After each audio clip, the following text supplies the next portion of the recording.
Welcome to After 40. I'm so excited to have you here with me today. If this is your first time listening, you are in for a treat. Today we have Patrick Kelley with us. If you have listened before, you'll know that we bring on people to talk about what to expect when you're in midlife. Some of that's great. Some of it's stuff to be wary of. Today, Patrick's going to tell us a little bit about both. Patrick is an accidental entrepreneur. He's the founder of Critical Path Security, and he's an expert for 11 Alive and NBC News. He's also been a mentor with the Mentor Project for about 4 years now. And I'll tell you from knowing Patrick that he's a person who, when he says yes to do something, he does it. And he's one of the busiest guys I know. So it's not an easy thing for him to do, but somehow he's able to pull a rabbit out of a hat all the time. And the other thing is that he's driven by empathy. He's somebody who really is able to take a look at somebody else and see what it's like to be in their shoes. I can see it and feel it when I'm interacting with Patrick and how he's able to do that. And we all need people like Patrick in our lives who make the world a better place. So thank you for coming on, Patrick. Welcome. Thank you. I'm honored to be here. So Patrick, tell me and everyone else about what you mean by being an accidental entrepreneur. Yeah, it's something that just happened upon me as I was growing up. I was born in rural America and I was raised in rural America. My first jobs were very physical and menial, mowing the grass at the post office and cleaning the trash cans out at the Department of Family and Children's Services and a lot of things like that.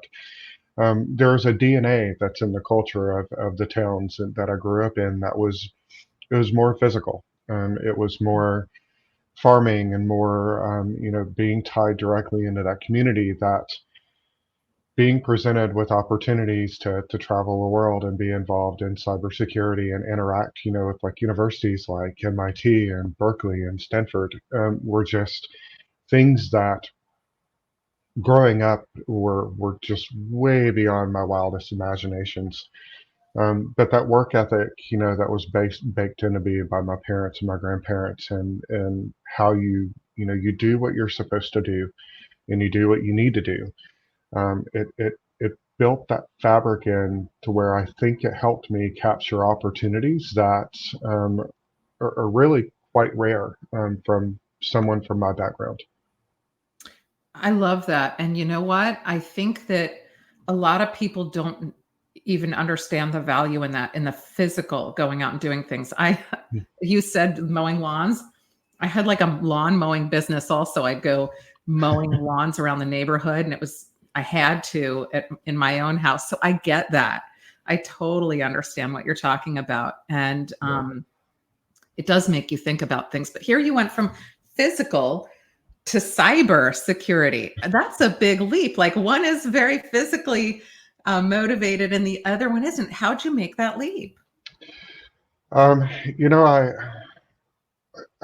always strived to be intelligent, because that's actually surprisingly hard to do, even now in a lot of rural communities. The resources that you have presented to you don't really lead in that direction. We're still very resource poor in rural parts of the United States, and I really wanted to break out of that. I wanted to break that shell. I wanted to go and do things that were just crazy and different, and want to be smart.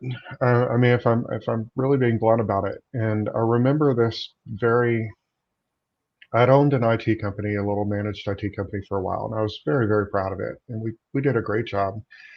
But there was this movie, and I know some people here have probably seen it, but Good Will Hunting. I love that movie. Yeah, and there were some correlations that hit me very strongly between Robin and Damon and their interactions and the backstory behind it. And so I realized, and this is a fun learning tip for those that are listening, that for quite some time, Berkeley, they used to put all of their video lectures all of their video lectures online a week after they were taught in the classroom. And they were put there so that students that were enrolled there could go back and review them in case they missed something. Um, Fun fact, I was able to watch about 5 or 6 years worth of course studies across many different disciplines, from computer science to psychology, sociology, cognitive neuroscience, peace and conflict studies, classic literature. Um, and my head just exploded in a most amazing way, because there's just this fountain of information that I had right in front of me, and that led me to California, to where I was given amazing opportunities in cybersecurity, and then they led back here to where I've been able to be around the most brilliant minds that I've ever known for 25 years. And each day I come to work, I kind of look around and go, "What the heck am I doing here?" But I think that's kind of been life for me. Is there's these opportunities that are presented at just these moments, and you take advantage of them, and you look around and you kind of go, what's going on? This is not where I thought I would be in the most incredible way possible. So basically, you've always been a person who says yes. You are very busy. It was the pandemic, and you and I got on a call, and I said, "Hey, would you like to do a whole lot more work?" And Hmm. it's for giving back to others. Would you like to mentor others for free in your spare time? You didn't have spare time, but you said yes. Hmm. So that's never stopped for you. So you were young and you were looking for those open doors, and in midlife, open doors are, it sounds like, very attractive to you. You're going right through them. Is that how you are? Well, um, mentoring is different for me. Um, I mentioned some of the upbringing, and when I was younger, the school bus would drop me off in front of the Department of Family and Children's Service building in my town, and my mom worked there. She is a caseworker, and each day I would be dropped off there, and I was young. I was, I think, probably 9 or 10 at the time, and I would play in the lobby with the other kids that were there, and their parents were there getting support, or their case managed, all these things. And I remember that nobody really gave those kids a lot of attention, and the floors were always dirty, and the toys were always broken. And I started correlating that, there's this belief that these kids were broken. And I think a Oh, little bit that I felt that way, being like where I was from, and where I dreamed, that I was going to go, and that there are people that came along in that path, and they helped me. That you don't get from where I was to where I am without having a lot of people that didn't have any time, and a lot of people that couldn't make the time, but somehow they did. yeah. So mentoring for me is, it's very much a trying, um, humbly, to go back and try to help those. And I've been doing it, I don't know, 20 something years. The Children's Haven is something I'm incredibly involved in today. Very similar situations. So mentoring, you just don't get where I am without it. And I'm still being mentored at 47 because there's still so much I have to learn. I love that you say that because it's true. Everybody has mentors and needs mentors, and you never stop being one or needing one ever in your life. Um, did you have one when you went into cybersecurity? How did you land in that field, and were mentors involved in that? Yeah, I did. So there's this guy. So I gotten started in cybersecurity before it really existed. Like, we were doing things with security and IT, but it wasn't this. And so there was this gentleman, Rick Hudson. God, I was a kid. I was 22. And, I started where most of us did at the time, which is probably breaking into systems that we shouldn't, and poking things that we shouldn't.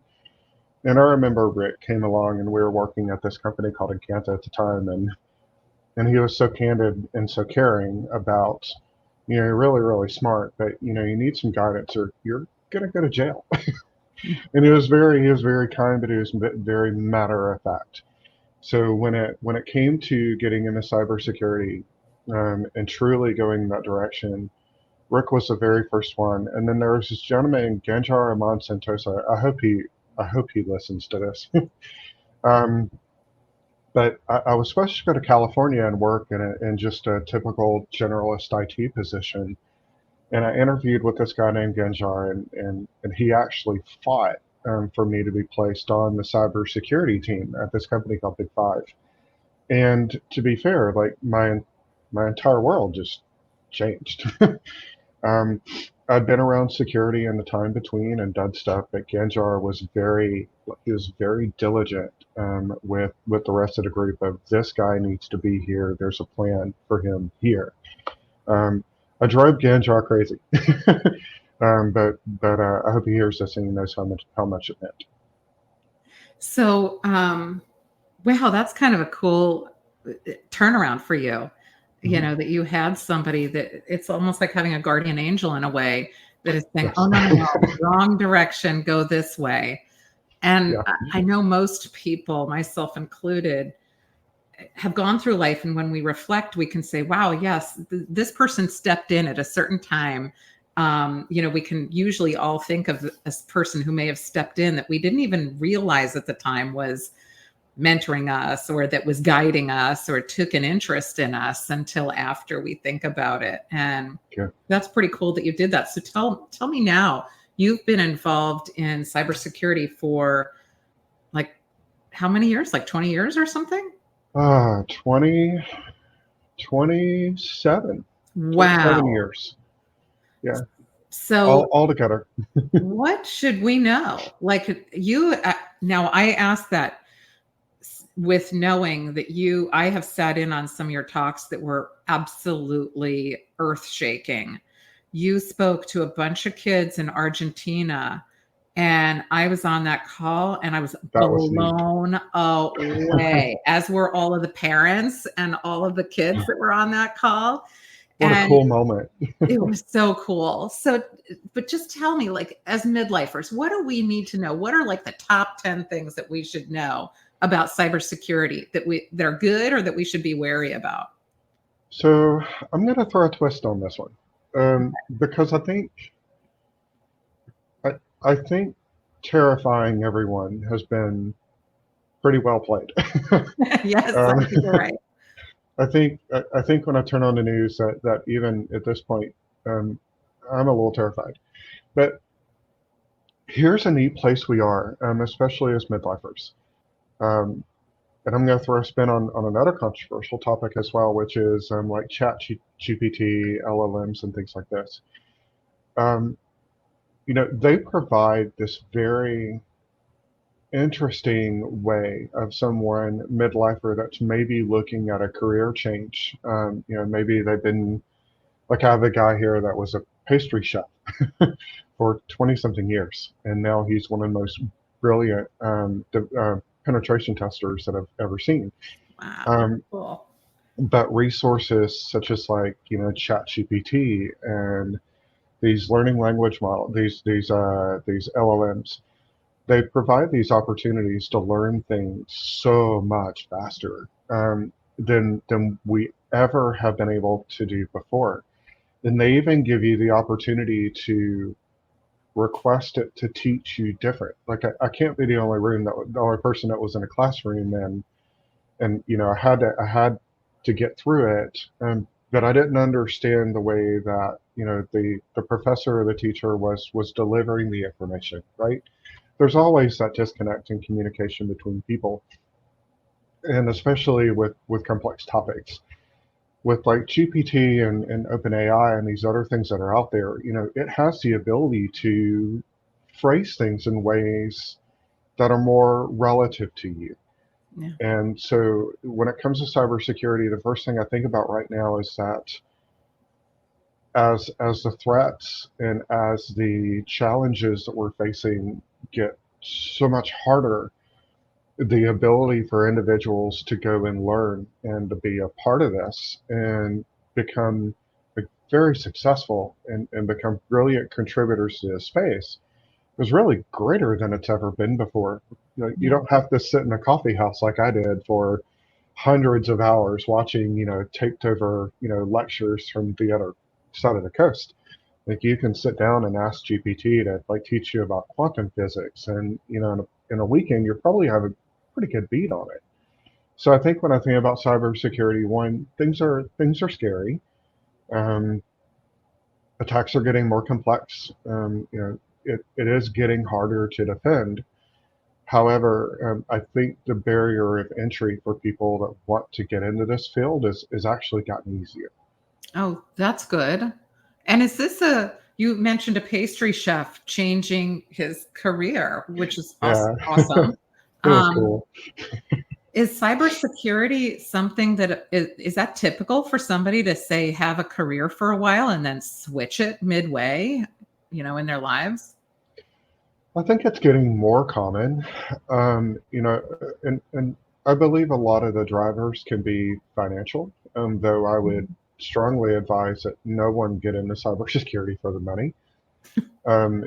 It it pays well, but money is relative. That's It it and when you're doing 12, 14 hours a day you know defend your organization or defend a customer, the money loses its luster. Your heart has true. to be in the mission. Yeah, And in fact, I used to say that, you know, cybersecurity is less of a profession, more of a calling. It has to be something that you're really bought into. Um, but oddly enough, um, my manager at a SOC, it used to be Army Infantry, 11th Infantry. He only got into cybersecurity towards the very, very end of his career in the Army. The pastry chef that works here, which is, it's amazing how much talent that you have from working in a line in the kitchen and having to cooperate with others and work together as a team. How those just align so amazingly into working in cybersecurity. Um, in fact, our project manager, one of our project managers here was actually a surgical tech oh at her wow. last job. So, but she has the skill set of dealing in high stress and having to be very specific and very accurate and holding a whole team together in a very tough situation, right? It's quite life threatening at times in surgical room, and in those skill sets really translate very well. You just have to make them relatable, so that Hmm. they can. Basically, you just have to create the bridge. And for some reason or another, the team here at Critical Path and Lyrics have done a great job of building bridges. I can see that. You made some good points that I wouldn't have put together. There are skills that we gather and areas of expertise that we gather through our lives, and sometimes they're very well translatable to something else, Hmm. that may look and seem completely different, like going from pastry to Pastry chef. to something in tech is sounds like a big leap, but now that you've explained it, surgical tech, pastry chef, cybersecurity, the way that you talked about it in the same kind of line in the same way, um, It makes it works. very easy to understand. Because I think that most people, when they think of cybersecurity, it's something else somewhere. You can't see it. You don't know what it is. It's out there. And most people are like, la, la, la, la, I don't want to know anything about it, because it sounds scary. But Yeah. you said that, it's very stressful and it can be very tense. Can you tell me a little bit about that? Oh yes. Um, so cybersecurity is incredibly stressful. It is easily one of the most stressful careers I could have ever imagined being in. Imposter syndrome, for one, is something that I like to highlight because it's something that we in the industry really have to get our heads around very, very quickly. Imposter syndrome is a really interesting bit. I'm sure everybody's mostly familiar with it. But, someone that has imposter syndrome, they already struggle with validating like why they should be here. And so they will typically work a lot harder. Um, they will commit a lot harder than the people around them, and they will become overachievers. And through all of that effort, they keep raising the bar, raising the bar, raising the Mm, bar. Well, burnout happens, mm, because they're burning so hot and they're putting in so much effort. And then when they burn out, it validates their imposter mm. syndrome. And so now this person that was more than qualified to be here, more than validated to be here. I struggle with this every day myself. They will burn themselves out on the quest to feel like they belong. Now, their confidence is broken. Their belief, in what they can Mhm. do is broken. So we really have to get in front of that. And one thing I think helps is, as an employer, I force PTO. And it's controversial, but Can I you don't like define it. that? Yeah, so I don't like, and this, again, this is controversial, but I don't like to pay out PTO. I want people to take their PTO, because if you have ever sat in one of Jocko Willick's talks, one thing that he mentions is that a well rested team is the most productive team and So the you the like best them to take performing their team. paid time off. Yes. Their So PTO is paid time off. yes, I do. And actually, Friday at 5, I play this song on the main floor. It's "Closing Time" by Semisonic. I don't know if anybody has heard it, but you don't have to go home, but you can't stay here. And the rule when I fire that song up on the floor is that everyone has until the end of the song to have all of their stuff in their bag packed and be out the exit door before the song finishes. Wow, I think Um, everybody's going to want to come work for you. I um, I don't want 60-hour workers. I Yeah, want really, really sharp 40-hour workers. And I don't want someone that's here 16 months. I want somebody that's here 20 years. yeah. So I know that people don't get into cybersecurity because they want to be mediocre at their job. You could do that anywhere else. So I already know that they're accelerating themselves. I think the important part of leadership and building sustainable teams and dealing with the stress of cyber is that someone has to come along and press the brake pedal. Yeah. It's okay to go fast for a while, but now we need to take a minute, and we need to breathe, and we need to just kind of be in this spot, and then we go again. I think that's brilliant. I love the way you think. I love the way you work. I've had the pleasure of getting to see you and how you operate.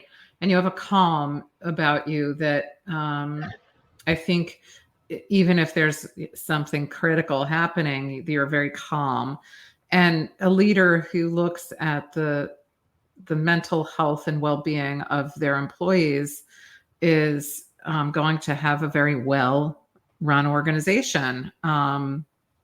And I think that that's really wonderful that you said that. That's an insight that comes from having lived on the other side, usually, that a person has Yeah, had those 60-hour weeks, lived the imposter syndrome, had a little bit of burnout here and there. And I love that you have that wisdom and you're able to say, no, no, no, no, it stops now.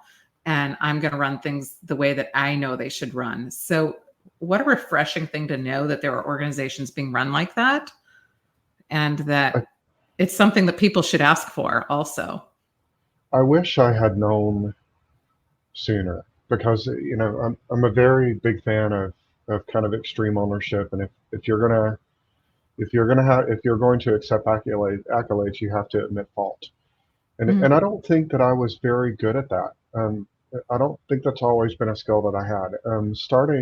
Building startups is inherently incredibly stressful, and you're not always calm.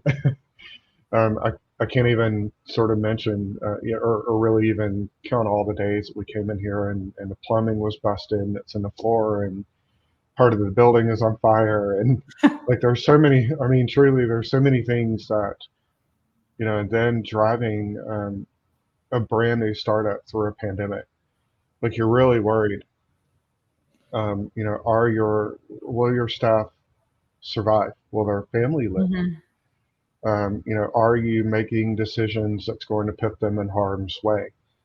Um, and how do you reconcile that if something happens to them? And I'm not the sole owner of Critical Path, so I have some thoughts that I have to almost compel others to go along with as well. I'm glad that I'm here now. If I were to go back and tell someone or tell myself 20 something years ago, it would have been everything's going to be okay because there literally is no other choice. Yeah. Yeah. That's good advice. And you know what? That's good advice for moving forward too. Yep. Good advice all around. Well, Patrick, I Thank you. hope that people will check out Critical Path Security and tell me where people can find you online and anywhere else so that they can look up more about you. Other than the Mentor Project, you can check out Mentor Project work too. But you have an amazing bio. Thank you. I think the best place to find me is probably on LinkedIn. And it really depends on what you're trying to find. On Twitter, I'm there, but I'm very much about my personal life. So you're going to hear more about my thoughts on mental health. Probably a lot of pictures with me and my dog decompressing after a long day. You're going to see a lot of dog pictures. But from a professional mentoring point of view, it's probably going to be LinkedIn, and I'm not too hard to find. It's me with a newsboy hat on. Okay. Well, Patrick, thank you for sharing your wisdom with us. We are Thank you. here to make sure that people 40 and older understand that there are things to look forward to. And I love the wisdom that you dropped for all of us today. So, anyway, I will be putting in the show notes ways that people can find you. And I will also be adding in the transcript as well. So, thank you, Thank you. Patrick, for joining today. You're amazing. And I'm fortunate to know you. Thank you. I feel the same way. I hope you have a wonderful day, and the listeners out there. Thank you for taking the time. Take care. Take care.